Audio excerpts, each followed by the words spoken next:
दिल्ली विधानसभेची निवडणूक आता जवळ आलेली आहे। 5 तारखेला मतदान आणि एकूणच 8 तारखेला निकाल जाहीर होईल। सर्व पक्षांनी जोरदार प्रचार केलेला आहे। मात्र आज प्रचाराच्या तोफा थंडावलेल्या आहेत। दिल्ली विधानसभा निवडणुकीत आम आदमी पक्ष, भाजप आणि काँग्रेस यांच्यामध्ये मुख्य लढत आहे। जसजशी निवडणूक जवळ येते आहे त्यानुसार जनतेचा मूड बदलताना दिसतोय।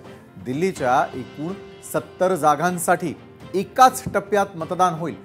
जनतेचा कौल कुणाकडे असेल हे 8 तारखेला स्पष्ट होईल आणि या निवडणुकीमध्ये भाजप विरुद्ध आप यांच्यामध्ये मुख्य लढत होताना पाहायला मिळते। भाजप या निवडणुकीत 31 ते 33 जागा जिंकण्याची शक्यता आहे। भाजप बहुमताचा आकडा पार करेल असं स्पष्ट सांगता येणार नाही।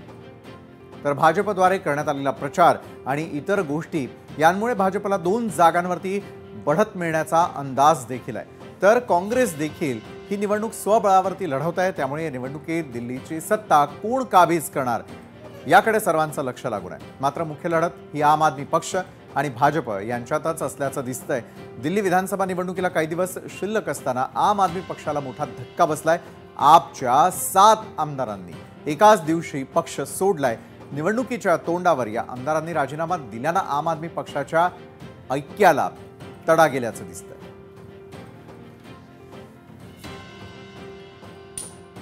तर एकंदरीतच ज्या आमदारांनी आपला सोड चिठ्ठी दिलेली आहे ते कोण कोण आहेत ते पाहूयात। जनकपुरीमधून राजेश ऋषी, कस्तूरबागरमधून मदनलाल, त्यानंतर महरौली या भागातून नरेश यादव, त्रिकोलपुरीचे रोहित कुमार, पालममधून भावना गौड़, बिजवासनमधून भूपेंद्र सिंह जून, आदर्श नगर पवन शर्मा। एकूण 7 आमदारांनी आपला राम राम केलाय।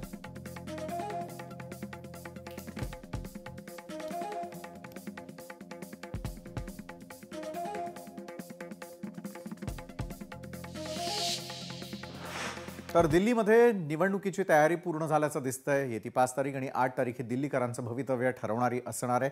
याच संदर्भात अधिक माहिती घेण्यासाठी माझ्या सहकारी यावेळेला मेघना घाग आपल्यासोबत जोडले गेलेले आहेत। मेघना, दिल्लीमधलं जर आपण एकंदरीत वातावरण पाहिलं तर आप विरुद्ध भाजप अशा प्रकारची लढत पाहायला मिळते। इतर पक्षांचं देखील कॉन्ट्रिब्युशन त्यामध्ये असेल। मात्र एकंदरीतच वातावरण पाहताना आपसाठी यावेळेला पूरक वातावरण आहे असं म्हणायचं का? कारण ऐन वेळेला निवडणुकीच्या तोंडावर 7 जणांनी आपला सोड चिठ्ठी दिलेली आहे।